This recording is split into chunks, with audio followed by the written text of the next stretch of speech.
Here's the proof in the pudding that you really, really, really, really don't need a gym.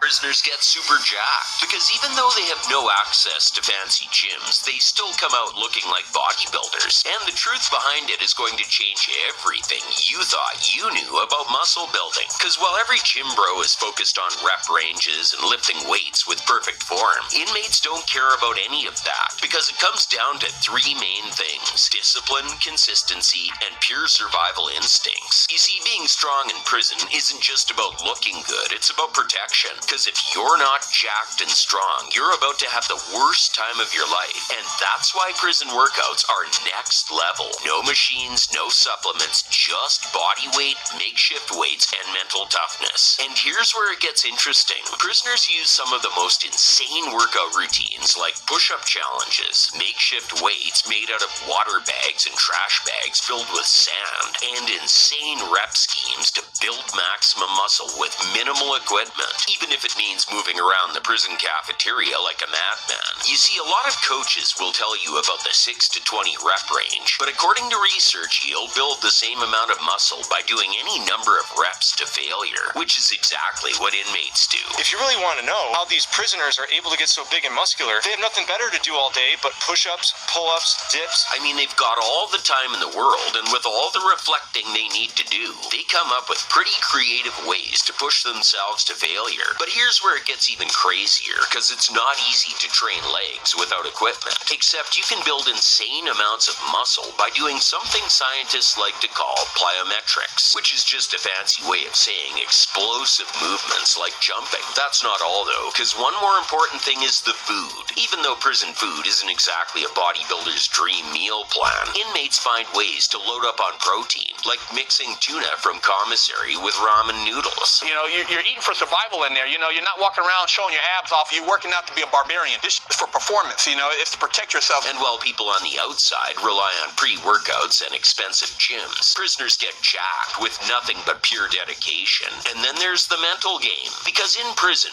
working out is more than just a physical thing. It's a way to stay sane, to pass the time, and to build a reputation. Some inmates even form workout crews where they push each other to train harder every single day. And the results speak for themselves. Some of the strongest, most disciplined people come out of prison not because they had the best equipment, but because they had no other choice but to grind. So is it the lack of distractions, the survival instinct, or just having nothing else to do? Either way, it's clear that prison gains are built differently, and maybe there's a lesson in that for all of us. Welcome to... That's what you call survival. These people from prison, they don't have the weights and stuff, but they make, it's like we can do this in the house. You can take bottles of bleach or that's what I'm going to start doing. If you don't have no weights, you don't have to go out and spend all this money. You take your bottles of empty bleach or big sodas, you fill them up, put a extra mop stick in, and you can do the curls. These people, they don't do it for us. We want to do it to look pretty and be in shape, but they do it like they said for survival. They're in a prison. They're stuck behind the walls. They have a lot of enemies, and they got to do what they got to do to survive. Big Hawk, Yonkers native, street talk. Listen, we can do the same thing. You don't have to spend, because you don't have money to go to a prison, save bottles of bleachers, soda, because people I know went to prison and told me the same thing, and you're good. I'm out.